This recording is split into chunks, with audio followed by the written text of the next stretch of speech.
devices, trying to maximize all of the technology, all that we can generate here. So I'm excited. I think this is the first update that I've given you all related to the summer programming and all that is coming along with it. And so wanted to make sure that you all had an opportunity to kind of understand what's happening from like the start of it as we work towards end of summer and as we prepare for August in the school year. So we know that school here in Atlanta is kicking off on August 1st, right?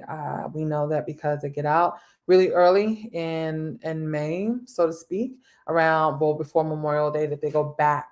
And it's about to get real loud because the kids are about to walk back in. But what I want us to be aware of is really the service that we're offering this summer. And so we are working with our core group in addition to a few other young people as well. And the goal of that is to ensure that they have a safe place to be during the day where they would normally be at school or participate in other activities. We want to make sure that they have a place to plug into where they can still get a meal, where they can earn points, where they can. Why is the door open? So that they can, earn money and really build some of those soft skills that some of them are still trying to mature in, showing up on time, discipline, responsibility around job assignments and the like, and task, and being at different locations, be it at the kiosk or here at the Hay House. And the goal is that as they grow and they mature and they matriculate, that as they go and seek other traditional employment, those soft skills that they need in order for them to be successful, they'll have. And a lot of times we take for granted that because of their age, they're just supposed to know. They're supposed to already have it together. And I tell people all the time, well, you had it, or your students or young people or kids in your family have it because along the way you've built that skill in them, even when they were younger, whether it's chores in the home, whether it's them being a part of sporting events and them having to take a leadership role on a team. But then we forget that there are some young people who have not had that consistent structure to be able to build those things in a safe space, i.e., home with their blood relatives or legal guardians or what have you.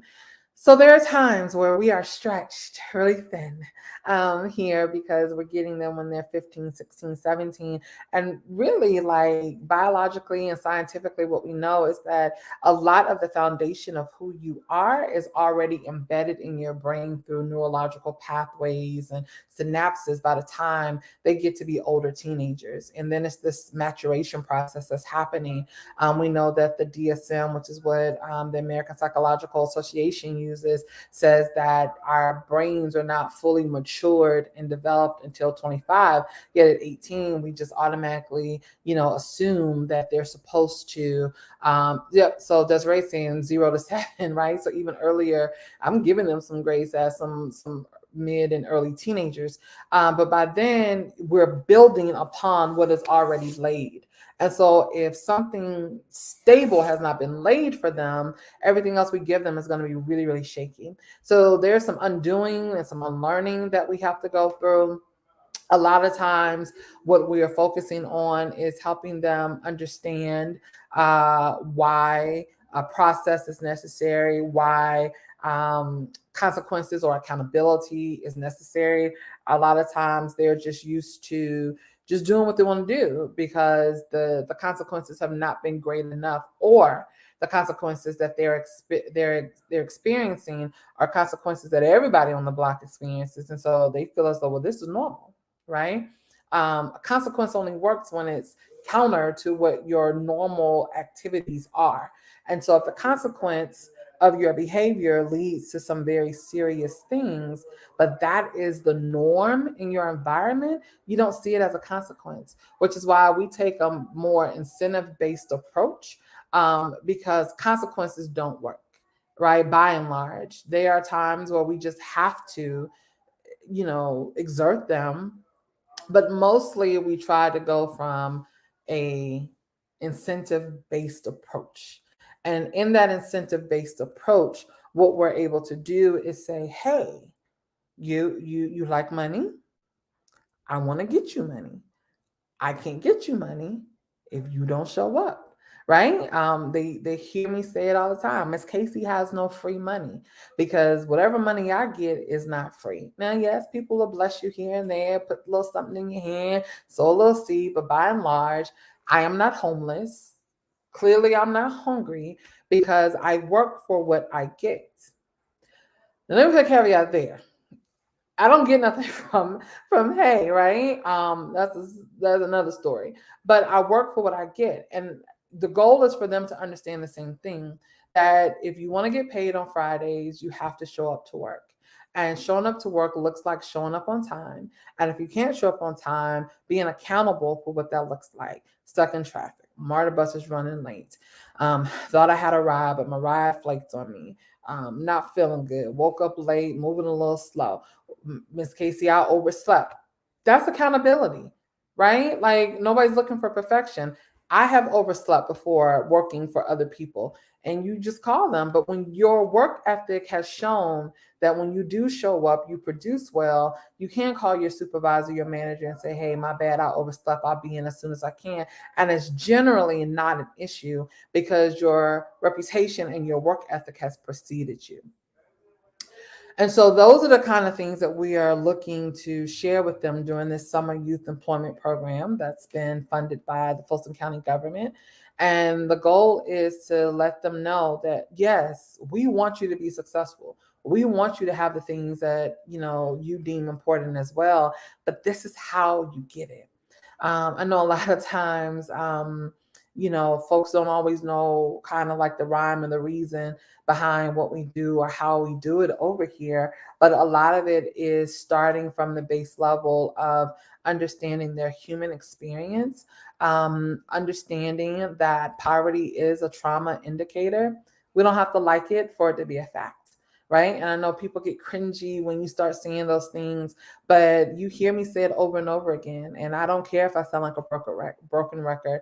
Poverty is expensive. So doing good costs. The example I give, because people's like, well, that's their fault.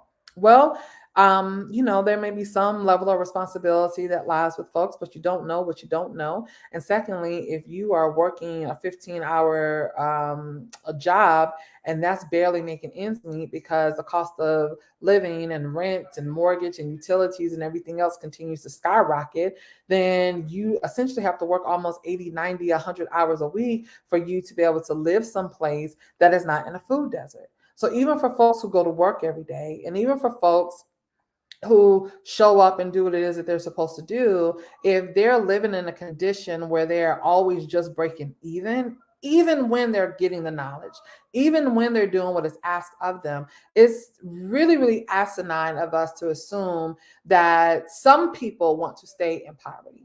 Right. So for instance, we're in a food desert. Even in the Hay House here, I have to drive almost 15 to 20 minutes to get to a grocery store when our young people need something or when their families need something.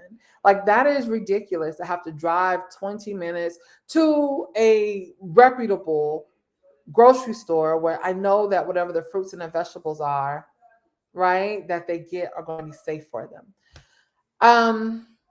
And these are the things that compound the programming that we try our best to do, right? This is what compounds it. It is sometimes very, very,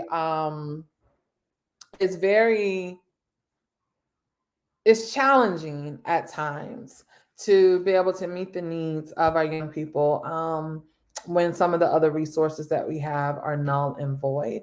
And so I am really just excited about the summer program because we're getting to teach them lots of life skills and soft skills and character development.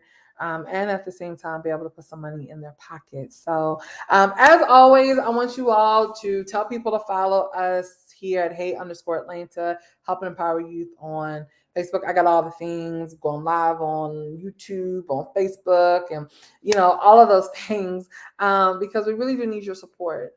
We need you to support in ways that require you to dig deep sometimes, support in ways that really encourage you to tap into your own humanity.